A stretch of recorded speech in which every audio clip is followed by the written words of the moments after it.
Le ministre de la Santé, Christian Dubé, a annoncé aujourd'hui une nouvelle campagne de vaccination. Elle devrait débuter au courant des prochaines semaines. Il est question de COVID, là.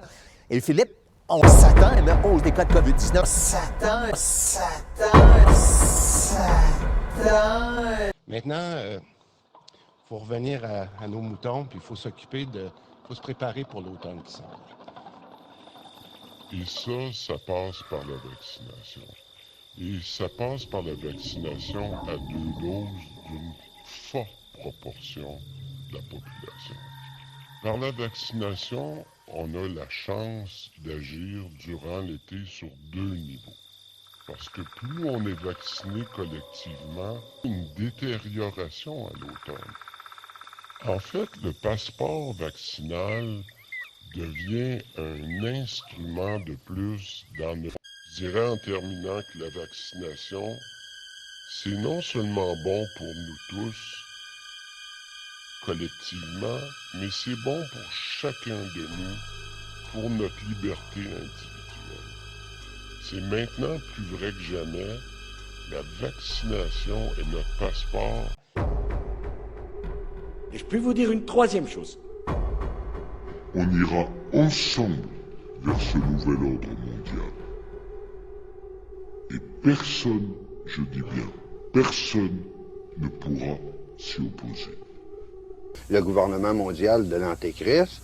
J'ai très hâte de me faire vacciner. J'ai très hâte que ma sœur et mon copain se fassent vacciner aussi. Le ciel commence à se dégager et on commence à voir vraiment les rayons de soleil. Un projet pilote de vaccination à l'auto sera aussi mis en place dans la grande région de Montréal, comme c'est déjà le cas ailleurs. Il y a des belles formules qui vont faire que ça va être très, très pratique pour certaines familles de dire dans notre bulle, on est le 4, puis on se va avoir en auto, puis on se fait vacciner. On espère vacciner 75 % de la population dans tous les groupes d'âge. On a tous de bonnes questions sur le vaccin. Je suis Martin Carly, vulgarisateur scientifique. Pourquoi devrais-je faire vacciner mon enfant contre la COVID-19?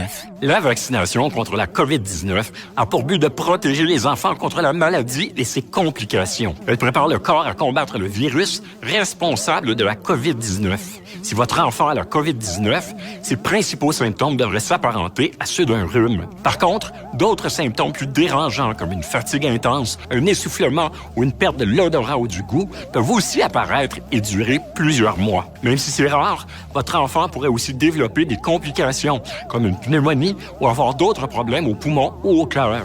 En choisissant de le faire vacciner, il se protège et il protège aussi les autres. Et comme la vaccination permet de réduire la circulation du virus, elle devrait aussi lui permettre de maintenir ses activités scolaires, sportives et sociales. Le vaccin, un moyen de nous protéger. Notre action du jour, l'épicerie Provigo, Québec, Limoilou.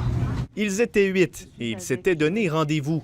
Alors que l'épicerie était bondée de clients en plein vendredi soir, eux refusaient de porter leur masque. Oh, bon, il y a un autre de nos amis là-bas. C'est le fun. Oh, un autre là-bas.